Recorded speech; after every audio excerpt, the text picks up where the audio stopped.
Welcome to Ghoulish Tendencies. I'm Gabby. And I'm Kim, and we are two paranormal investigators who delve into the depths of the famous and not so famous cases Of Moida ghosts, legends, and lore with a healthy dose of debunking. Debunking indeed, although not so much debunking this week. Oh, we did change. a bunch for the last two. We did. There's also, I'm so sorry, there is probably no metaphysical dicks this week. Darn. I know. Shucks. I know. I've just killed everyone's Christmas. You're welcome. My name is Kim. I'll be your Grinch tonight. Come on this journey with me. Can't wait. Yes. No, actually, this is a case I wasn't super familiar with before I started researching, if I'm being honest. That doesn't happen a lot. No, it doesn't. I get really excited when you get cases like that. Yeah, it's, well, okay. So full disclosure, what initially caught my attention about the case was the nickname the killer had. I have this book. It's Unsolved Serial Killers by D.R. Werner. It's a great reference. It's got some kind of like cool, weird, less known cases. Nice. Yeah, and like when I picked up the book, I was like, well, I know some of these, but I don't know a bunch of them.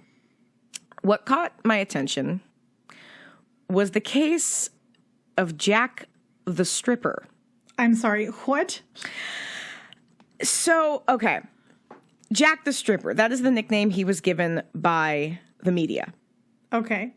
And at first glance, you're like, sure, yeah, that's a funny name. It's an obvious play on Jack the Ripper.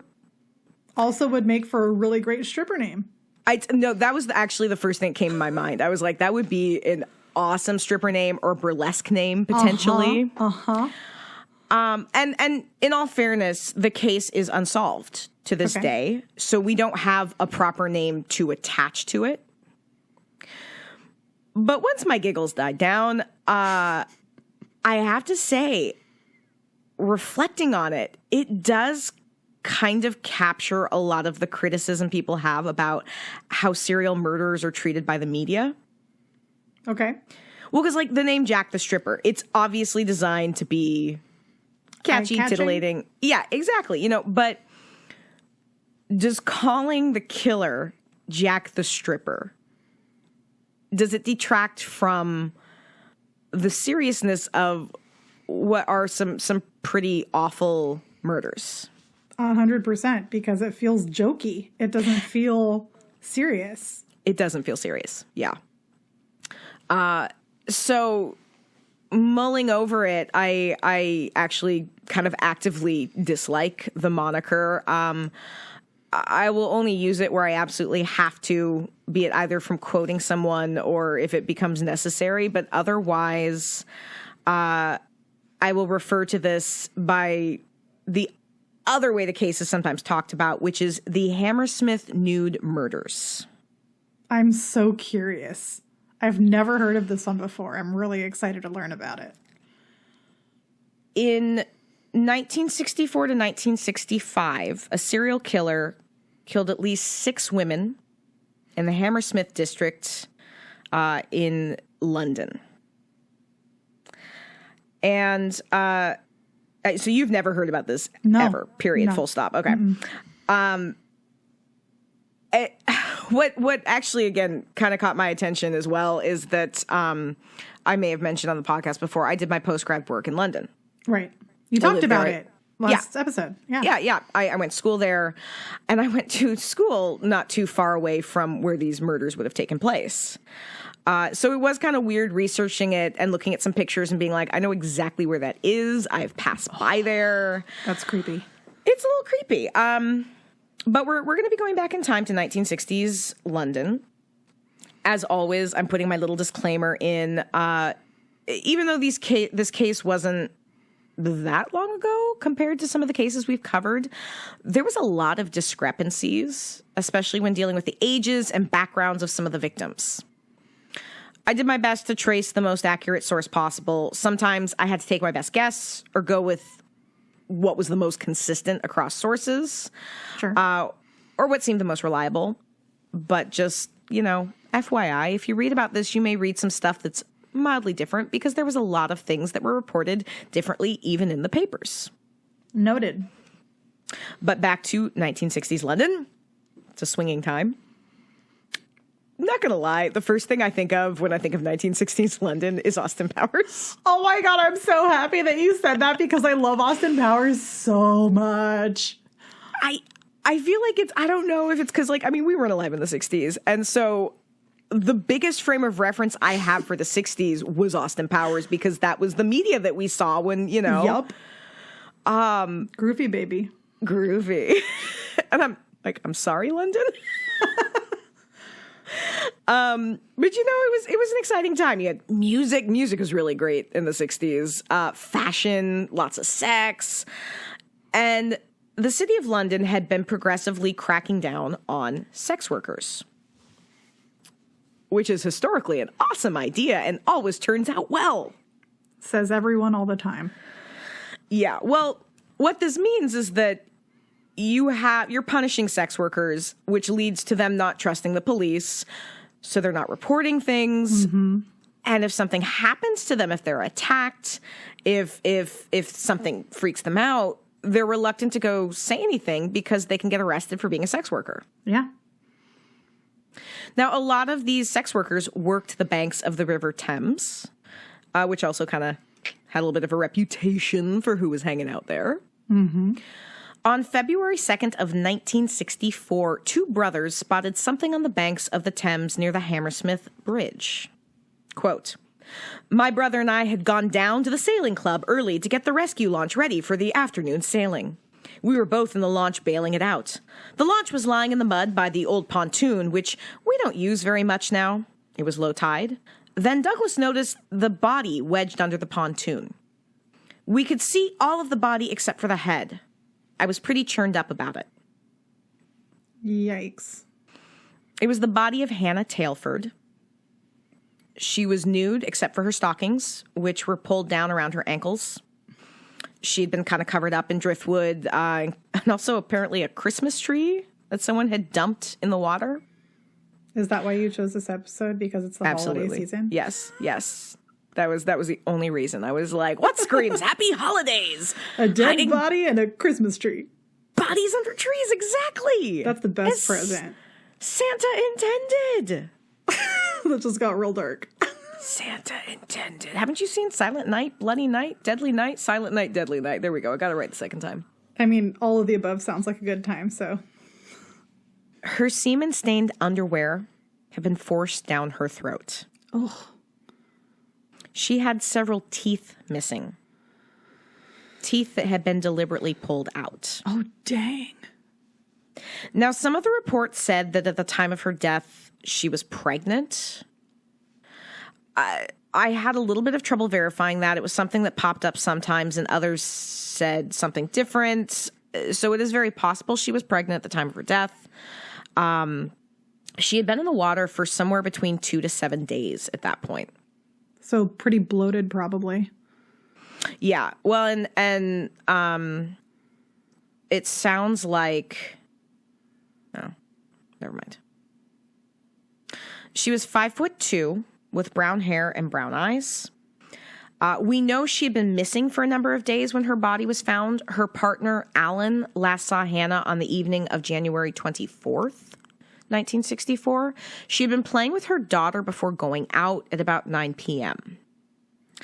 And apparently the last thing she said to her daughter, who's a toddler, was, "How would you like a new mother?" What?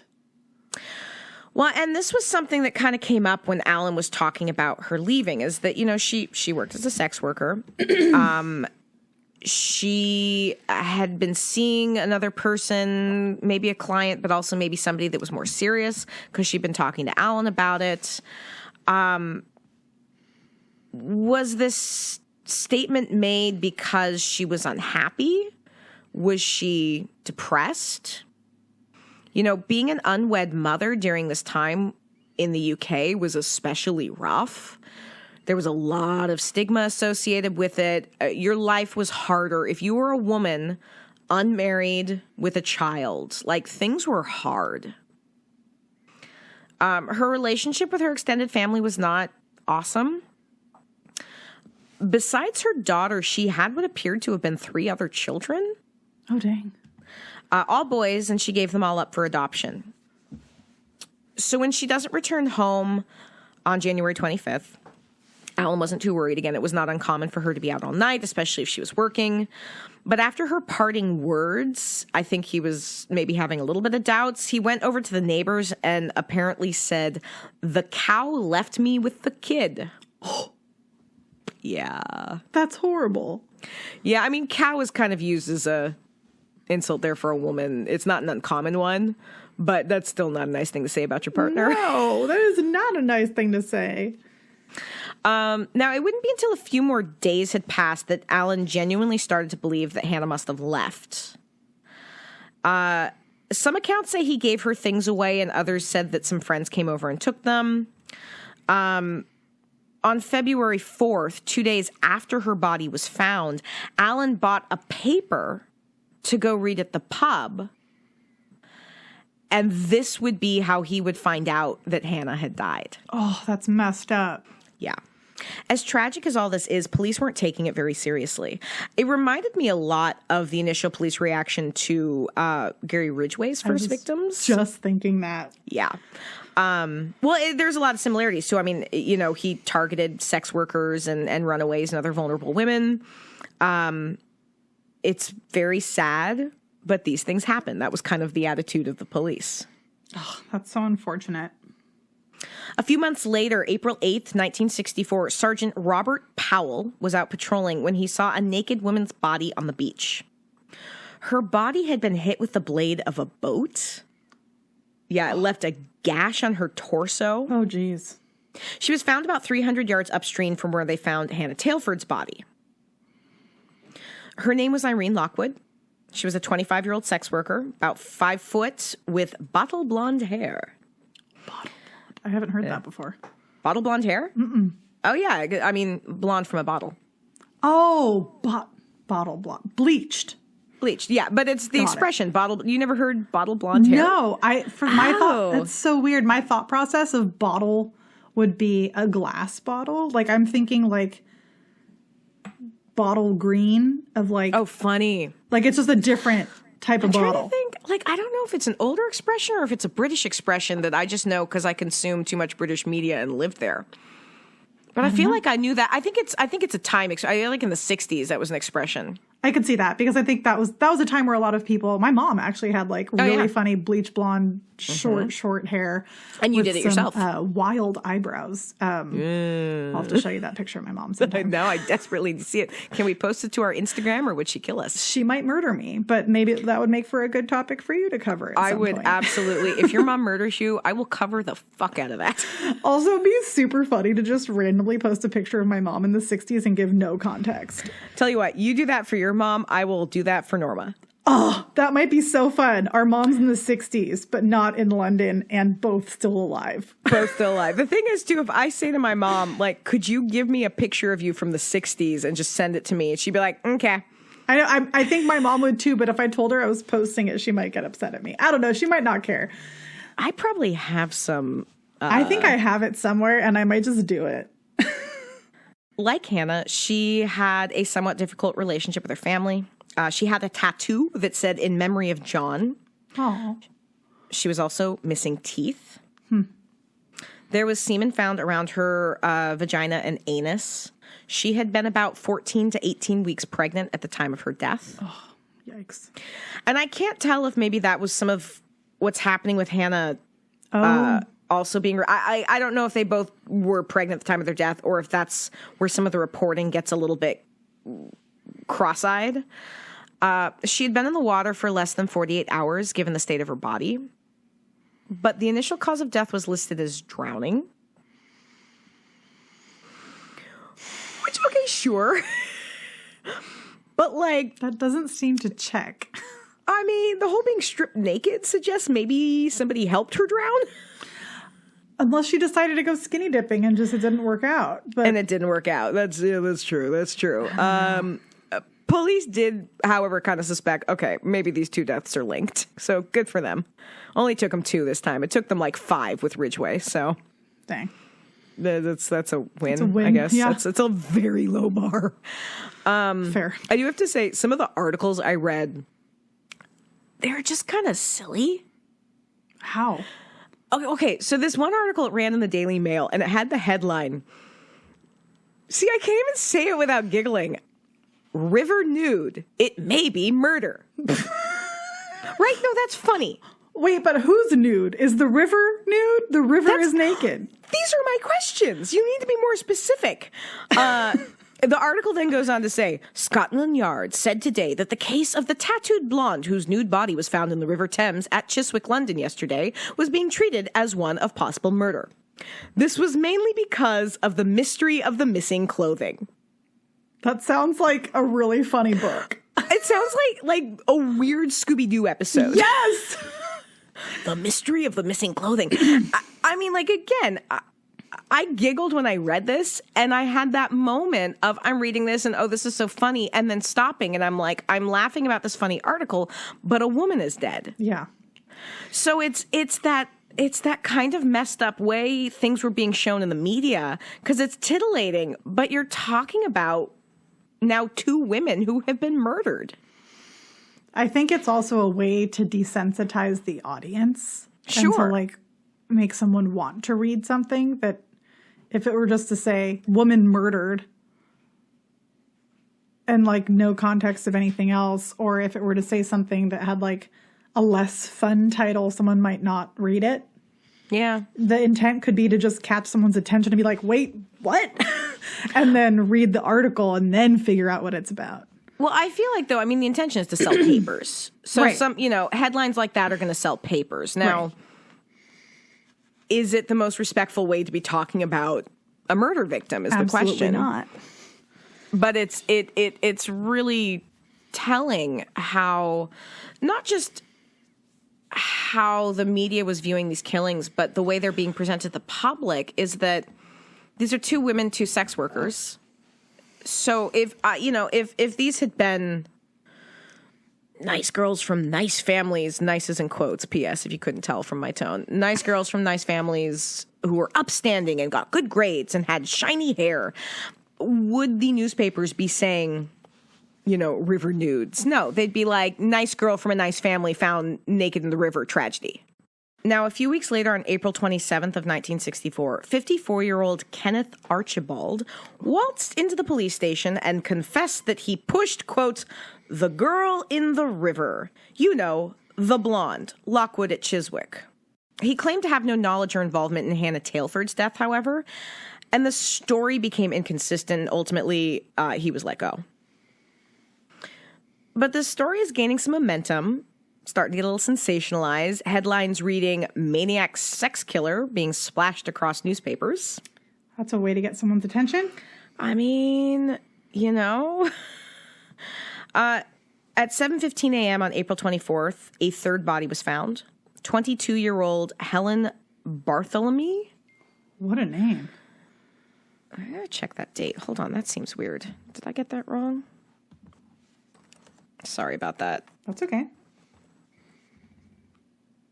Is that right?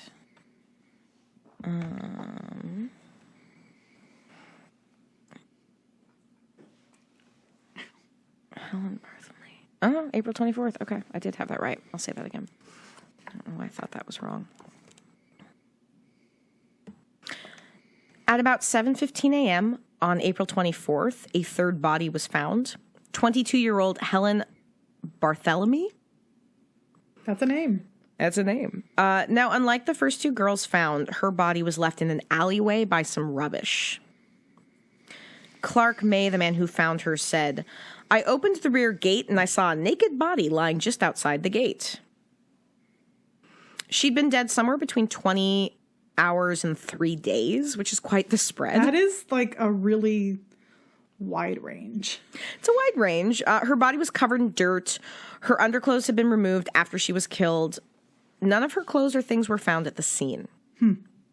She'd been asphyxiated, possibly with her own clothing. But no clothing was found. And her clothes were removed after she was dead. Huh. Swelling on her face suggested she may have also been struck.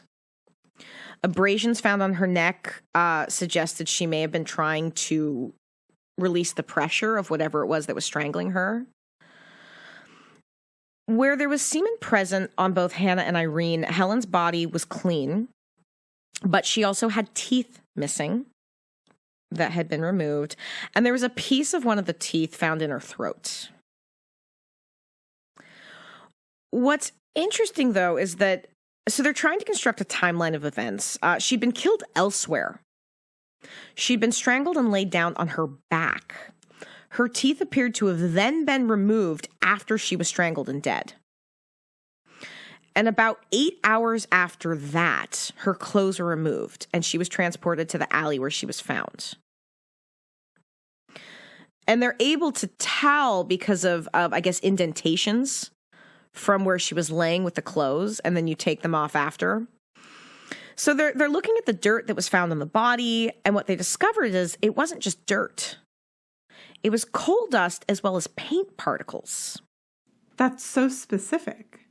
Well, the paint particles were ones that came out of kind of like a spray gun nozzle. Oh. So their theory being that maybe this person worked at a garage or was using one as a murder location. That's a good indicator. Yeah. But once again, you have a young woman who was working as a sex worker. She did not have a good relationship with her family. She left home at the age of 16. In 1960, when she was 18, she gave birth to a son. She gave him up for adoption. In 1962, she was charged with robbery. By the time she died in 1964, she was working, again, as a sex worker. And police are trying to figure out, okay, well, what were her last few days like? She seemed to have not been in the greatest state mentally. Most of these women also had some kind of drinking problem, or at least drank pretty heavily because they were seen around the pubs a lot. Okay. There was reports she was depressed, as well as conflicting reports as to when exactly people had seen her. They were able to figure out she'd been seen on a club on Wednesday, April 22nd, leaving at about 4:15 a.m. And her body was found 2 days later. So most likely, wherever she left, she met the killer from there and was murdered. Now, the pathologist would later say she'd been dead for about 2 days, that tracks with everything. She'd died sometime on Wednesday. But that's it. That's it. They've got the particles. They've got a time of death. Nothing else. So police start looking to see if there's any other deaths that could be connected to this string of killings. And wouldn't you know it, a few others popped up that had some startling similarities. Well, look at that. Mm-hmm. The first one dating back to 1959. Oh, dang. So police were patrolling at about 4:30 a.m. PC Mills spotted the body of a woman from behind a tree facing the river. And initially thinking, okay, well, maybe this woman is drunk. She's just hanging out in the river. Stopped the car, approached her. Her eyes were open. Her dress was torn, revealing her breasts. She also had scratches on her throat, which again tells us she was maybe trying to pull something away from her throat. Mm-hmm. PC Mills would say she was quite cold and obviously dead. There was no identification on her. She was about 5'5", slender with brown hair, about 120 pounds. She had scrapes on her feet, and her feet were dirty. Huh. And she had missing teeth. She'd recently had sex. Whether or not that was related to the killer or was the killer, there was nothing to indicate that it was forcible. She'd been manually strangled. It took about 2 days for someone to be able to identify the body, but she would be identified as 21-year-old Elizabeth Figg. Now, like some of the other victims, she was estranged from her family. One of the detectives attended her service and would later comment, "It was just me and the undertakers. The vicar thanked me for coming. I felt sorry for her." That's so sad. It's really sad.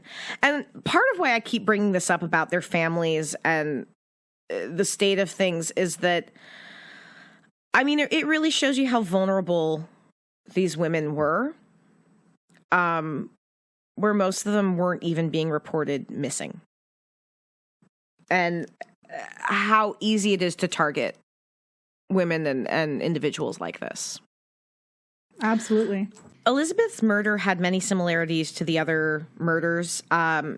She is often lumped in as being part of the official victim count, although it's not been officially confirmed. Okay. let's jump ahead to a little closer to our crimes. November 8th of 1963, 23-year-old Patrick Deneen was working construction, and he was working a machine when he spotted something that he thought was a dead animal. I was driving over it, and I didn't take a lot of notice, although I did notice a horrible smell. I saw 2 legs hanging out of the shovel. There was a stocking on one of them, and I stopped my machine and shouted to the foreman, "There's a body there." What a rude awakening. Right. Under about 2 feet of rubbish, they would find 22-year-old Gwyneth Reese. Now, her body was in much worse shape. It was decomposing. The head had separated from the body. Ooh. She was naked except for nylon stockings, which had been rolled down. One of the bones in her neck was broken, but the body was in such poor shape, the police couldn't determine if this was broken because of strangulation or from, like, the machinery when it was discovered. Which makes sense. Yeah. She was about 5'3". She had convictions for solicitation and one for theft. Police at the time thought it could have been an illegal abortion gone wrong. Oh. Because that wasn't uncommon. If somebody botched an abortion and the mother died, you dump the body. You don't want it traced back to you. But now they're looking at her as being a possible victim. So they've got their 3 confirmed victims, 2 more possible ones. And the newspaper headlines are dubbing this killer Jack the Stripper. That's such a choice. I get it. It's the UK. They're making a play on Jack the Ripper, which is killed similarly in that he killed, sex workers. But, really? So it'd be months before the killer would strike again. July 14th of 1964, 3 workers were decorating a restaurant in Chiswick High Road. It's just after 2 a.m. So one of the workers, William Kirwan, would later say, "I saw a vehicle drive up the service road and reverse towards the pedestrian passageway, stopping and reversing for about 8 or 10 feet. And this caught his attention. That's a little weird. It's late. Yeah, it's late. Or early, I guess, depending on your definition. And the car, it would look like a van, was light gray. It had its lights off. Ooh.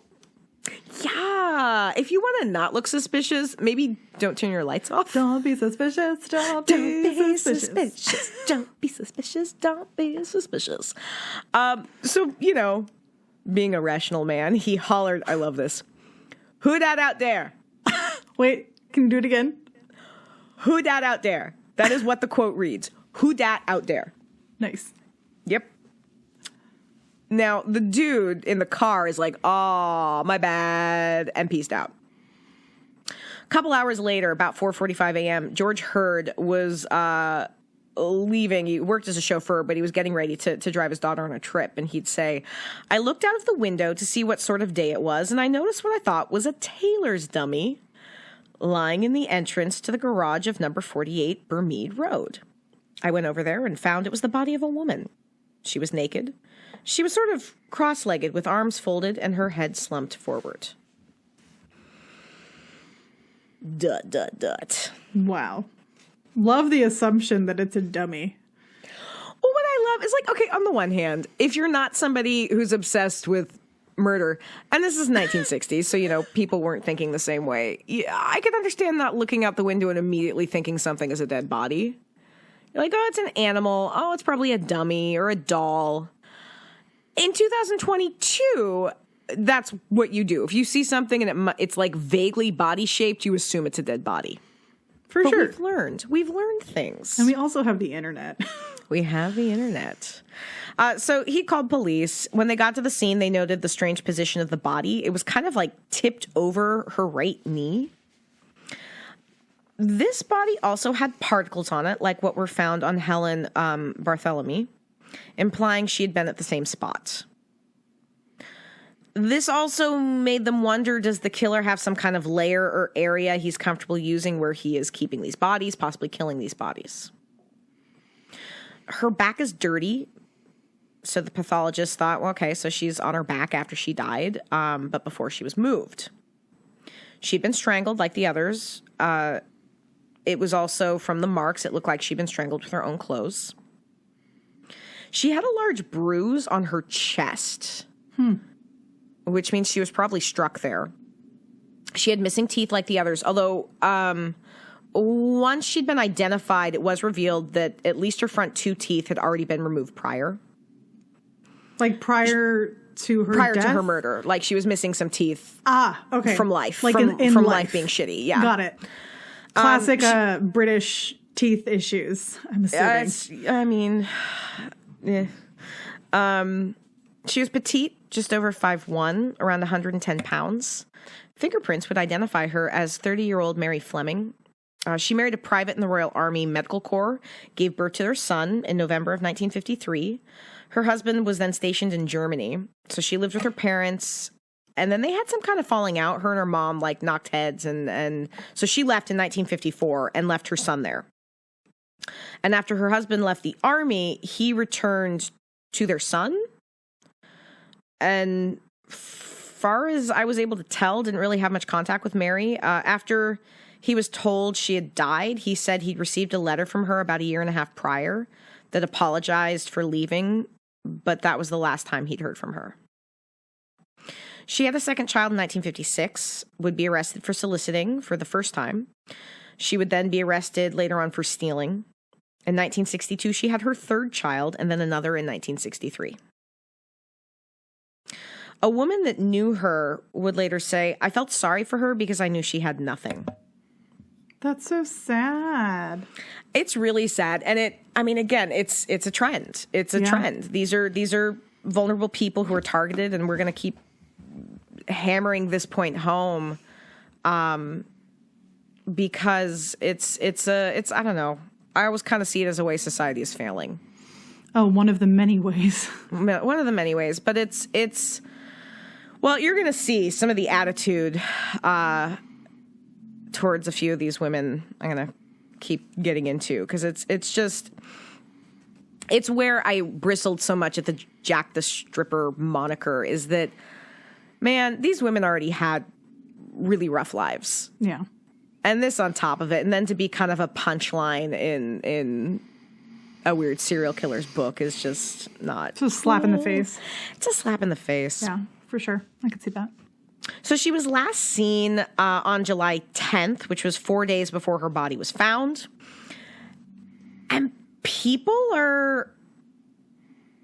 I don't want to say they're panicking, because if, your average person in London is like, well, I'm not a sex worker, so this is fine.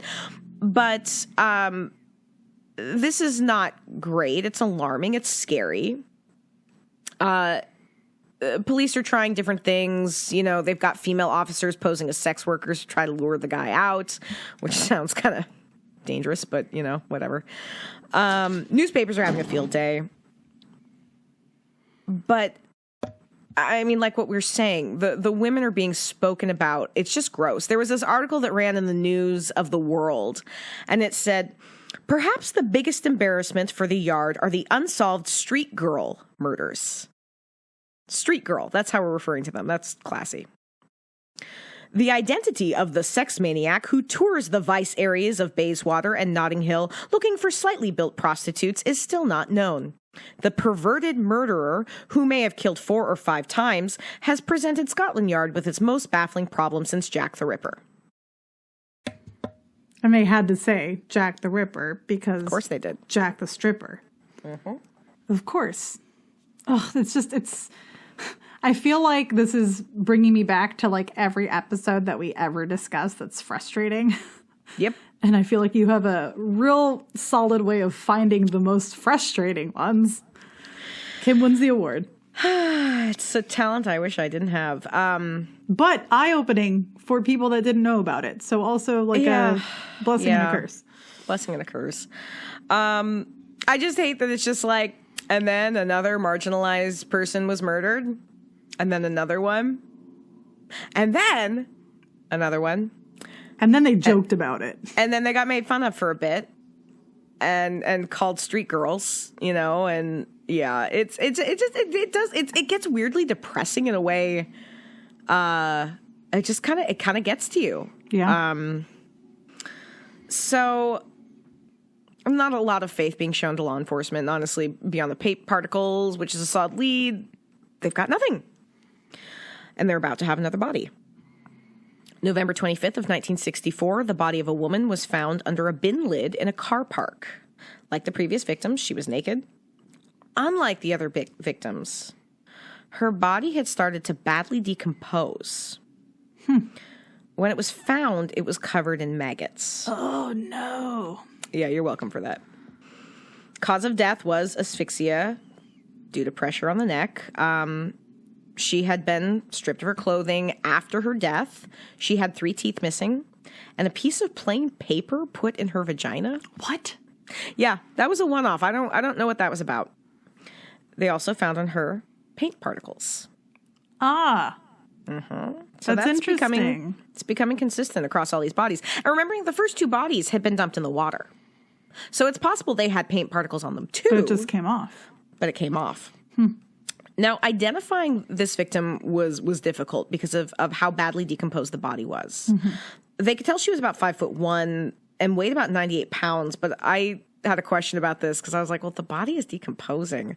I don't know if that's a super accurate way. I was going to say that's a tiny person.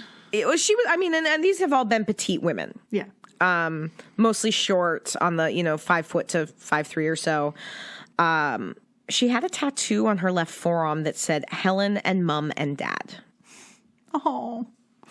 Police were able then to get a hit off of her fingerprints. They identified her as Frances Brown, who also went by the name Margaret McGowan. She was last seen on October 23rd, which was about a month prior.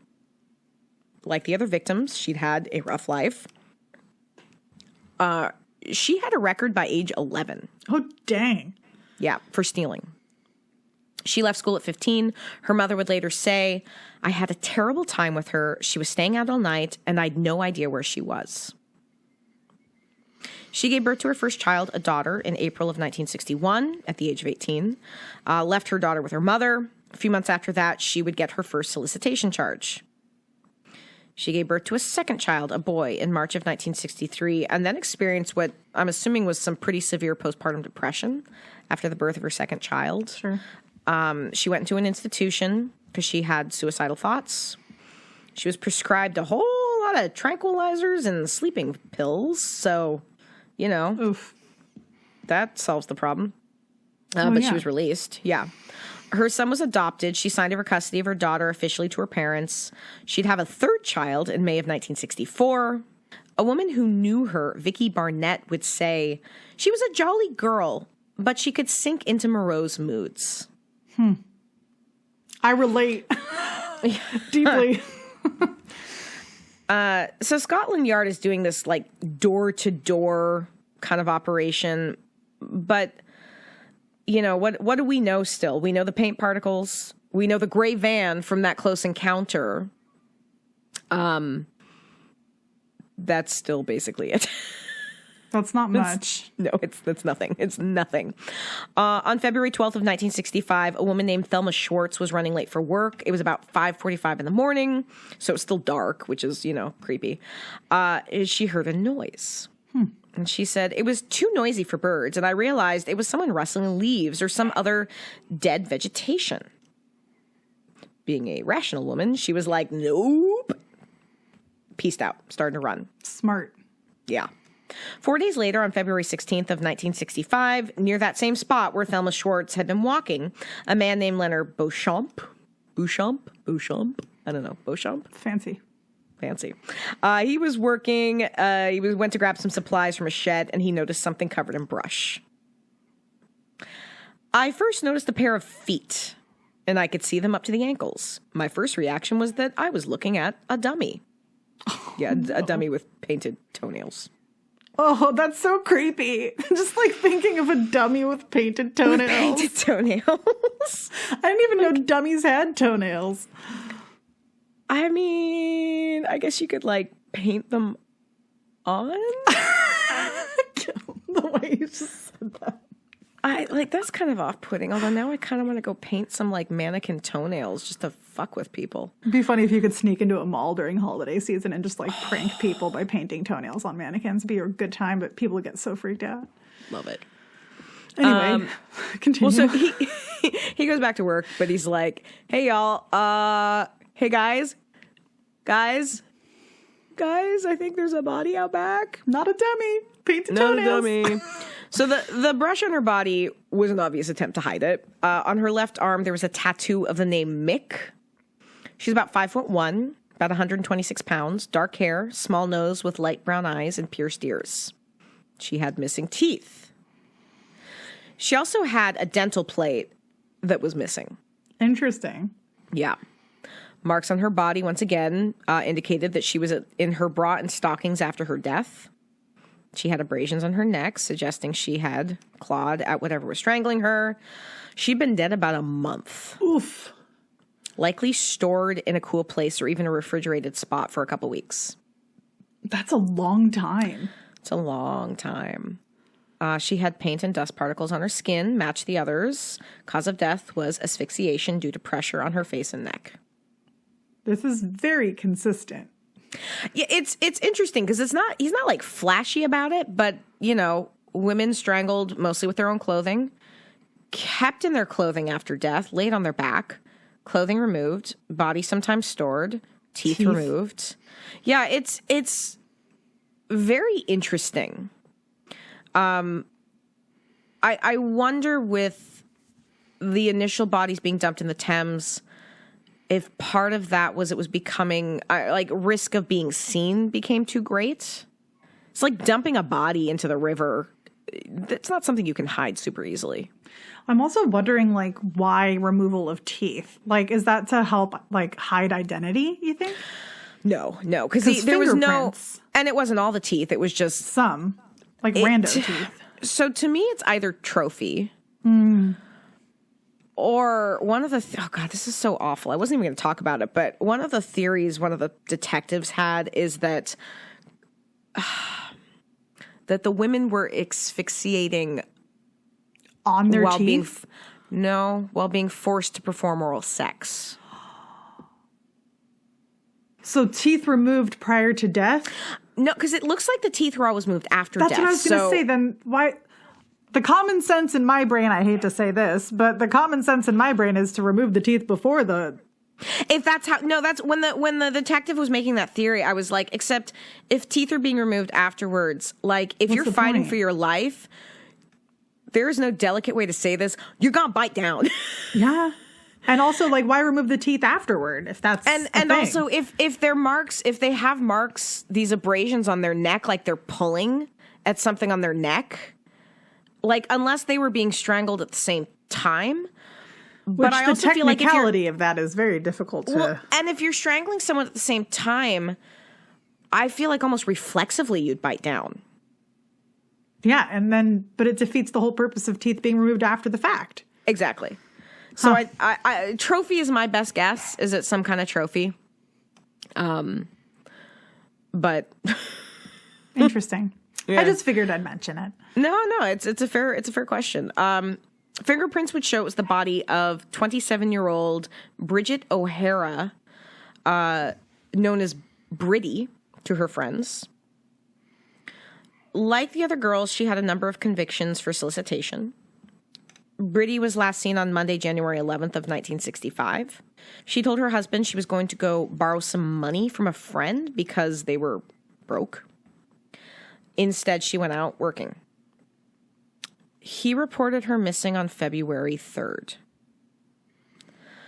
Rather than list her as missing, she was listed as a prostitute who had walked out on her husband. Oh. Yeah. To give you an idea of how gross some of the detectives were about these women, one of them was on record as saying about Briddy, she was an unsavory individual who would prostitute herself to the lowest order, as did the other murder victims. From time to time, she left her husband to cohabitat with other men, having little regard for the type of person she lived with. Oh my God, that's messed up. It's messed up. And again, it's this attitude, well, you know what? If they didn't want to be murdered, they shouldn't have been sex workers. Just the, shame put into that, though. Absolutely. Complete disregard for, human life in general. That's awful. Well, it puts a value on who deserves our empathy and who deserves our time and who deserves the efforts to find their murderers. It's saying, this one is not as important because I disagreed with her lifestyle. I hate society. Well, and again, that attitude, you see it too often in a lot of these cases. And we're beating this dead horse, but there is a reason why a lot of serial killers target sex workers and marginalized people who are not listened to, people who the police don't believe. Or they don't look for. Or who have an attitude of they don't matter. They are not people. And not much has changed in like the 20 years between him and Ridgway. Sadly, it's not. The story, though, it's becoming more sensationalized, which also meant that the papers were getting more and more inaccurate. And more fun with their titles. More fun with their titles. A decision is made to bring in the big guns. Detective Chief Superintendent John DeRose, who was nicknamed... I saw two versions of the nickname. Some said 5-Day Johnny, and some said 4-Day Johnny. I'm sorry, what? Of how quickly he solved the cases. Oh, okay. I was like... No, because he solved cases real fast. But it was weird. Even across reports, some of them referred to him as 5-Day Johnny, and some called 4-Day Johnny. And I was like, couldn't make up their mind of how many days it took. Couldn't make up their mind. Yeah, it's did it take him a full week? Did it take him only 4 days of the week? Who knows? Leave it. Maybe some cases were 4 days and some were 5, and they couldn't make up their minds. So DeRose starts this massive interview process. He has a theory that the killer must be smaller, like a smaller man, and that's why he's targeting small women. What? That's the stupidest thing I've ever heard. Thank you. I was going to ask what you thought about that, so I appreciate you said that. Well, general and in all fairness, this is the mid 60s. The understanding of methodology of serial killers was very rudimentary. We didn't even call them serial killers at this point. No, not yet. We called them, sex maniacs and perverts and mass murderers, but we didn't call them serial killers. So I sort of understand not appreciating the idea that some serial killers have physical types. Bundy certainly did. Yeah. Long dark hair, middle part. Yeah. And some serial killers are using their victims as stand-ins for something or influenced by... So, is that possible? Sure. But probably not. Probably not. It could even just be a power thing where they like feeling extra superior and big to a small woman. Yeah. Maybe because they're smaller, or maybe just because it gives them that extra rush. I don't know. Well, and we'll be talking about this next week a little. It could play in to the identity of one of the killers as to why he liked small women, but we're jumping the gun a little. DeRose theorized that he worked a job exposing him to the sort of spray can particles that we're finding on the women, and that he had access to a spot where he could keep the bodies. But again, Yep, these are all things we already knew, buddy. But okay. One thing that did happen, however, a few yards away from where Britty's body was discovered, they found a match to the paint particles that were found on some of the bodies. It was on a transformer that was right there. Oh, that's interesting. That's interesting because right by that shed and that transformer, there was a paint spraying spot. Like a factory type place. Sure. So they test the paint and it's a match. The bodies have been stored on the Heron Trading Estate where they found Britty's body. And this place, it's like a giant factory park. Mm-hmm. There were 35 factories on this estate. I wasn't really familiar with this idea, but yeah, they just have all these factories. It's like the industrial district, sure. I guess. Yeah, that makes sense. And this one specific spot, Napier's Aereo Engines Ltd., was vacant. And particles there match those found on the bodies. So we know at least the last 4 had been stored there. Factory closed in August of 1963. No security. You don't need a key to get in. In fact, there was workers who used it as a shortcut to pass through. Mm-hmm. Sometimes couples would come to get neckin'. Neckin', not naked, neckin', or neckin' naked. Naked neckin', whatever. River Nude. River Nude. So this is big because they found the spot where he's keeping the bodies. But it also, you have to ask yourself, okay, why did he dump a body right by where he has been keeping the bodies?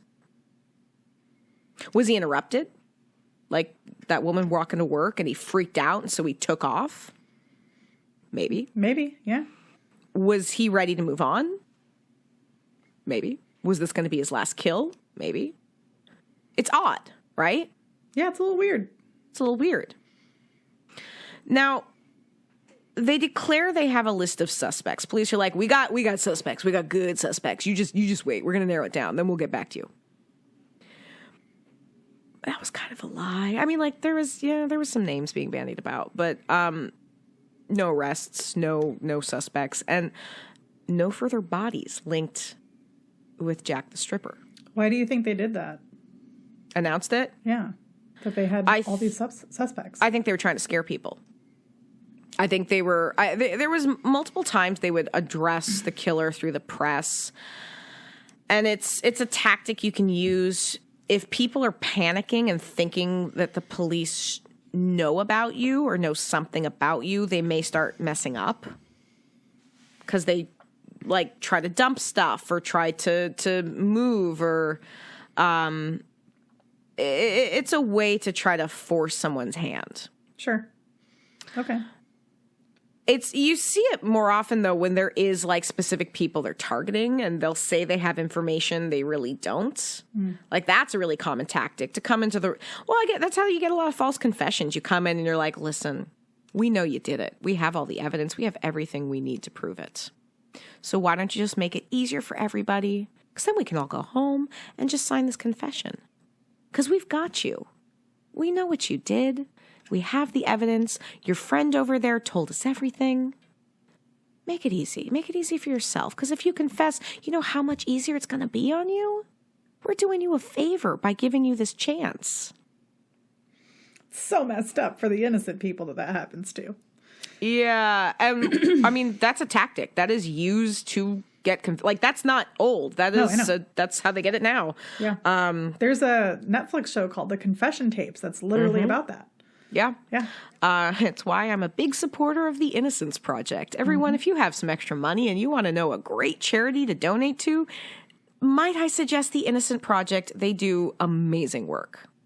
And they don't pay us to say that. They really don't. And they are highly, if you're somebody who tracks like the scores for the various charities, they have a very, very high score. I have nothing but respect for the work they do. They are really remarkable. Now, all this being said, again, even though the police were not announcing suspects, it doesn't mean there weren't suspects, including one who at the age of 15 was convicted of murdering 2 young girls. Huh. But this is a lot of things to cover in one episode. That is true. That is true. We are going to be stopping here and picking up next time to start looking at the suspects because, man, that's where things really get interesting. Nice. I can't wait. I'm really excited to hear about part 2. And way to bring attention to a topic that I haven't heard of. You didn't know much about. I can't wait. Sounds exciting. Should be a good time. And this brings us to...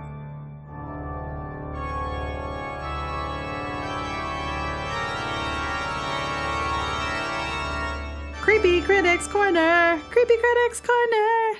Kim, what you watching? I did go and see Violent Night. Oh, and? Oh, man, that's delightful. That is a delightful movie. I hear some people saying it's like Die Hard with Santa. Okay. For me, it had a little bit more of a Deadpool vibe to it. Deadpool's fun. Deadpool's real fun. I mean, again, that kind of like irreverent humor. Yeah. David Harbour is the Santa Claus I didn't know I needed in my life. David Harbour, I have never been attracted to Santa Claus before, and yet I don't know, man. He was doing it for me. What can I say? Oh my God, that's the best thing I've heard you say in a long time. I'm just saying. I was like, he's kind of a badass. He gives you presents. He appreciates some good cookies and milk. Don't we all? Don't we all? Like, tell me this is not a great man. And there's some other backstory stuff that I also found appealing that I can't really get into without giving away a plot point. So fair. No, it was a real good time. There was a couple times I think the script and the story didn't fully know what it wanted to be. It kind of becomes it has kind of a Home Alone vibe going on at times and going a little bit more almost like it wants to be a family-friendly movie, but I'm like, this is not a family-friendly movie. Definitely not, but up your alley.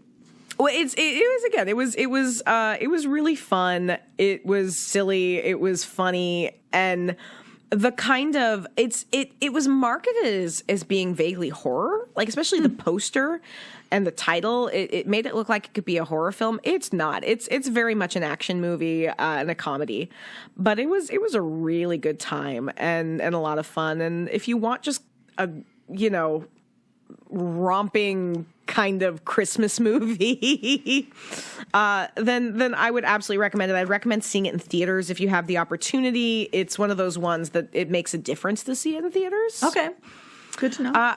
Yeah, I also watched, and this is for the more like straight movie crowd. I've been trying to catch up on some things because I'm recording with the City of Geek Boys. We're going to be doing our end of year wrap up, our top 10 and our most disappointing 3. So I've been catching up on a lot of things I hadn't had a chance to watch yet. And I watched Emily the Criminal. Oh, I heard that's so good. With Aubrey Plaza. I love Aubrey Plaza. Really liked it. She is so good. I haven't seen it yet, but that's on my list. I won't give a whole lot away other than to say she has student debt. She has a lot of student debt. And what happens when you are struggling to pay your student debt, the interest keeps making it go higher and higher and higher, which means your payments go up and you get kind of trapped in this system. Mm-hmm. And so she is given the opportunity to basically be paid to do a quick fraud, a little bit of credit card fraud. And it kind of spirals from there. Mm-hmm. And one of the things I really liked is that this is the kind of character where you're like, it's not that a character like this or a story like this hasn't been told before. You just don't get to see it told with a woman very often. Oh, that's fair. And so I thought Aubrey Plaza, I thought this was just really a role she just shines in. That's awesome. And I really enjoyed it. It's streaming on Netflix, I think, so it's also easy to watch. Mm-hmm.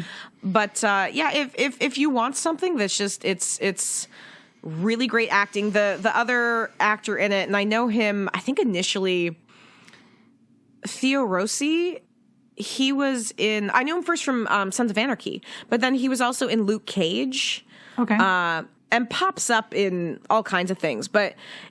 He's really good in this. I always like him when I see him, but like those two have really nice chemistry, and it was just it was a really good time. So I recommend if you have the opportunity to watch Emily the Criminal on Netflix. And I love that it's like a more of a drama role for her than absolutely. Comedy, because she definitely is more well known for her comedy moments. I know we both love a Parks and Rec moment. Parks and Recreation. And she's actually like super tight within the comedy scene of all those people I follow in the LA comedy scene. Fun fact, like she's into super spooky stuff too. Like she was on I would believe that. Yeah, she was on a Funny Feeling podcast talking about a bunch of that stuff, and it's I'll have to send you the episode, but you would probably be super into it. Yeah. She's definitely of our cut from the same cloth as us, I would say.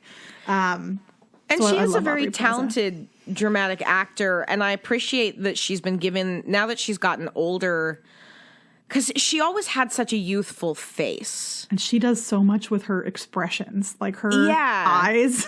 Yeah, and I think now that she's starting to look less like I'm in my early 20s and I could be in college, and more like I'm an adult, an adult, like an official, like she's got a little bit sharper bone structure. I felt really similar about Alison Brie. There was a big period of time where she had just this very youthful face where she looked like she was perpetually 21 years old, and then she got a little bit older and the bone structure changed a little bit. And I'm like, you are now an adult.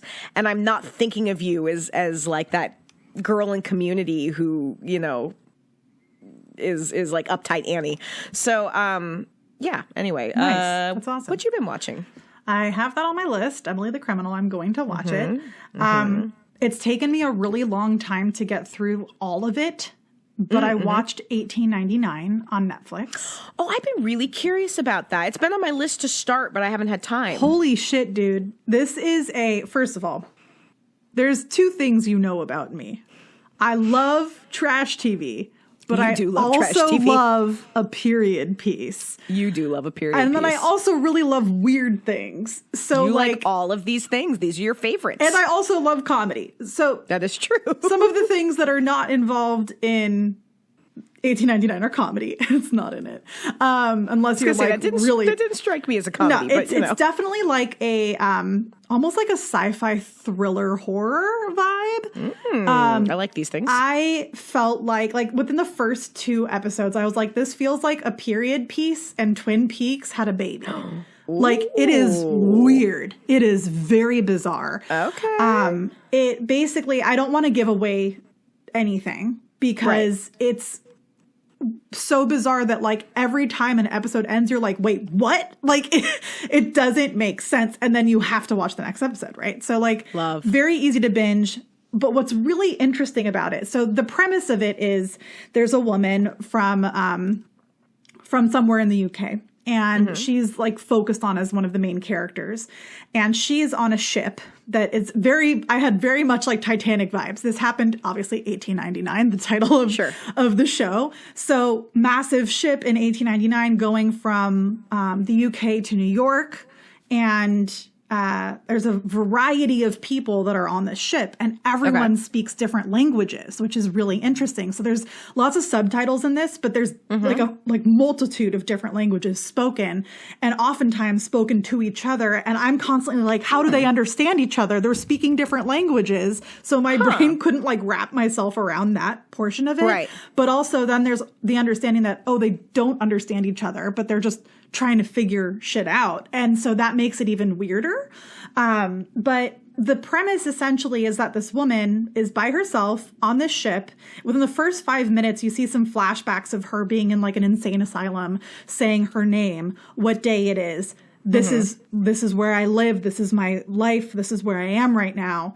And then it makes you question, is this reality, or is this a flashback, or did we just see a flashback, or where are we in time? Like, right. And so that's like I'm not giving anything away. That's like the first 5 minutes of the first episode.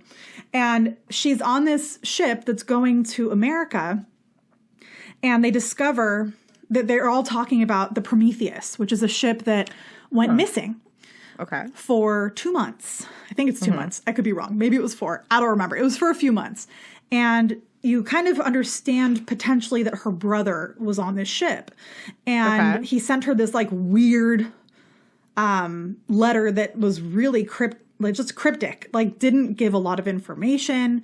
And she thinks her dad's manipulating her. It's this really bizarre circumstance. And they get a weird message to the captain of locations, of like a latitude and longitude location, and they go to it and they find the Prometheus, and it's fully abandoned, and weird shit happens. And so that's kind of like the premise of it.